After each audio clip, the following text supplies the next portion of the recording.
Welcome back to this special edition of Face the State, taped on the day of Ned Lamont's inauguration as our 89th governor here at the state capitol in Hartford. And we are joined now by a person who has a position that didn't exist before the Lamont administration, the Chief Operating Officer, and he is Paul Mounds. And Mr. Mounds, good to see you here in the program. Dennis, thanks for having me. Tell me a little bit about this job and how it came to be. Yeah, well, one thing probably your viewers know, I previously served for a governor, Governor Malloy, as his legislative and policy director. And one thing that I realized in that time is that the chief of staff takes on a lot of roles. And the chief of staff has to be aware of what's going on in agencies, has to be aware of what's going on in the state, in our communities. It has to do with strategy, has to do with policy. This allows to alleviate some of the pressures on the chief of staff by having one individual who's going to be managing the day-to-day operations of our agencies. It's a position that has been taken on in other states, and we look forward to implement it here in Connecticut. So how was it not done before? Who used to do all those other duties? It was very ad hoc in a lot of ways. The chief of staff would either delegate to various members of the senior staff. I used to be able to do that in a senior staff role, and as well as take on a lot of it on his own. So it was really based upon the situation, based upon the moment in a lot of ways. So this allows it to be truly centralized, and it allows us to actually drive on various metrics and success within our agencies as part of our long-term mission. So the taxpayer's home is saying, well, how does it affect me? How will it make government more streamlined? Well, first and foremost, my position, while a new position, is not going to, it's within an existing staffing role that was within the office. So we just changed the little things within the office. In terms of how it's going to affect them, as Governor Lamont said in his speech, we're going to really focus on the customer experience, and be able to do that through this role is to really have performance metrics within our agencies, really get real feedback about what's going on in the agencies, and be able to address any issues going ahead. We just wanted to make sure that no matter your input into the state government, whether it's at DMV, DSS, Department of Social Services, whether it's at Department of Transportation, you'll be able to have a real sense about how your government is serving you. You're the perfect person to ask this because you've worked for both Governor Malloy and now Governor Lamont. What's the difference between the two in terms of management style and personality? Well, I think a lot of people called Governor Malloy a porcupine in a lot of ways. Prickly, yeah. Prickly, I have a different experience with Governor Malloy. I think he did have a soft side. He probably didn't show it as much, but he did have a soft side, and his soft side was about caring for Connecticut.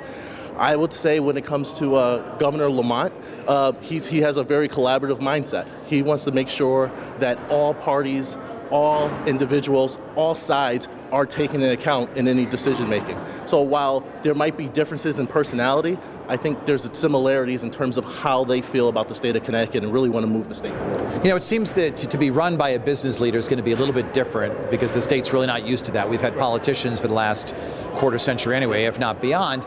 And when I had them on Face the State last week, Governor Lamont was saying, well, you know, Susan's going to take care of the legislative because that's her deal. I'm going to take care of, you know, recruiting the businesses and the larger picture sort of things. How will that work? Well, in a practical, like I said, it's all about working to your strengths.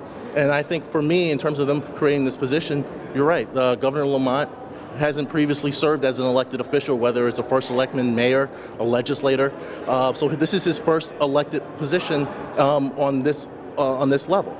Even though he did serve as a selectman at one point. Susan Beisowitz is someone who has been, who's in her lieutenant governor role. She's someone who has been in the state capitol. She has relationships. She knows the process. So everyone's going to be working to their strength. And then with the COO role, that's going to allow for that individual and myself and with my team to be able to really drive on our agencies and really get the results that we're looking for. Everything always seems rosy and friendly at the start of a new administration. It certainly was 8 years ago with Governor Malloy, but things can go sour pretty quickly.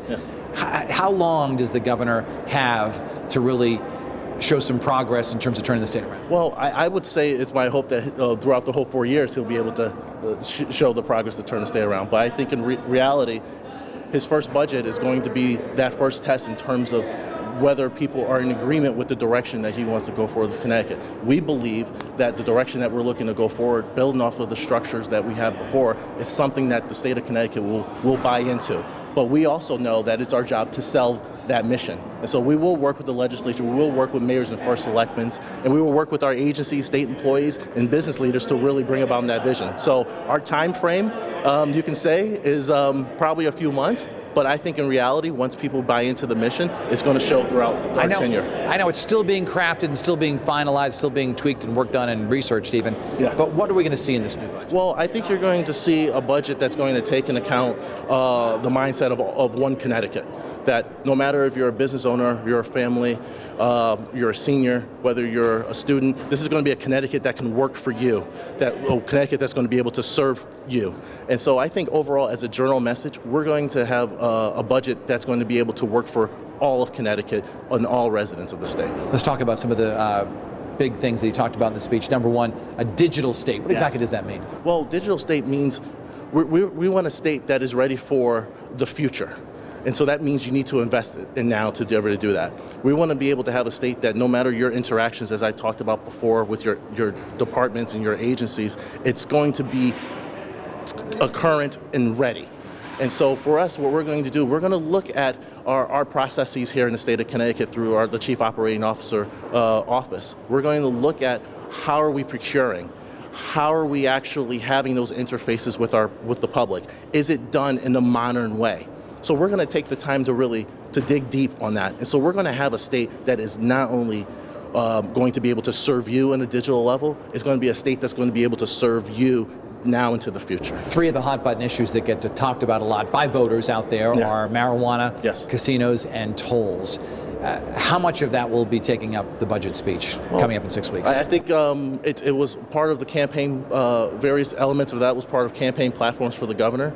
I think now, once you go from campaigning, now you got to go into governing. And now we're going to actually go and get deep into the numbers and really see where we're going to go for different directions. I would say we have seen what the governor has said on tolls in terms of truck-only tolls, very similar to what's going on in Rhode Island. And I think overall what we're going to see is the campaign platforms that the governor has put forth, how it's going to be able to now be attributed within a state budget. So I think we're still working on various elements, but I think by the time we propose our budget and have our speech, you'll see it all. Paul Mounds, the state's very first and new COO, Chief Operating Officer. We thank you so much for being on the program Thanks today. for having me, Dennis. And we thank you for watching Face the State. We leave you with some sights and sounds of this week's historic inauguration. Let's fix the damn budget once and for all. You with me?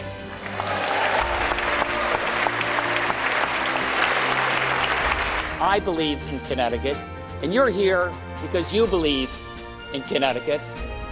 Let's get Connecticut growing again.